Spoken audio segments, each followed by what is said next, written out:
સુરતના સચિન પોલીસ મથક ખાતે સચિન અને ભેસ્તાન વિસ્તારના સરપંચો તથા આગેવાનો સાથે સરપંચ પરિસંવાદ કાર્યક્રમનું આયોજન કરાયું હતું.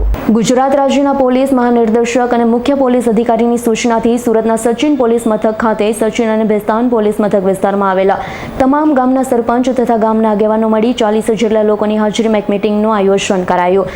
મીટિંગનો મુખ્ય હેતુ ગ્રામીણ સ્તરની પોલીસિંગ વધુ મજબૂત અને અસરકારક બને અને ગામડાઓમાં કોઈ પણ બનાવ બને ત્યારે તેની જાણ સ્થાનિક પોલીસને તાત્કાલિક મળી જાય.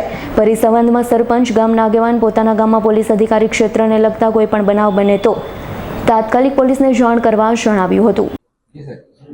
આજ રોજ ડીજીપી સાહેબ અને સીપી સાહેબની સૂચના અને માર્ગદર્શન હેઠળ આજે સરપંચ પરિસંવાદનું આયોજન કરવામાં આવ્યું હતું, જેમાં સચિન અને ભેસ્તાન વિસ્તારના ટોટલ 15 ગામડાના સરપંચો તથા તેમના પ્રતિનિધિ હાજર રહ્યા હતા અને તેમને પોલીસના અલગ અલગ 3 વાત અમારી 3 વાત તમારી, cyber crime, traffic rules, BNS નવા જે કાયદા થયા છે BNS અને BNSS એની સમજ આપી છે તથા હની ટ્રેપ જે થઈ રહી છે એ બાબતમાં જાગૃતતા ફેલાવવા, એ સિવાય ગુડ સમર રિટર્ન એટલે રાહવીર યોજના જે થઈ રહી છે જેની પણ સમજ આપવામાં આવી.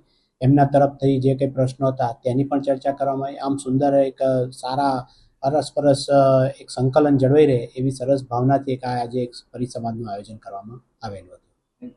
Bureau report S9 news Surat.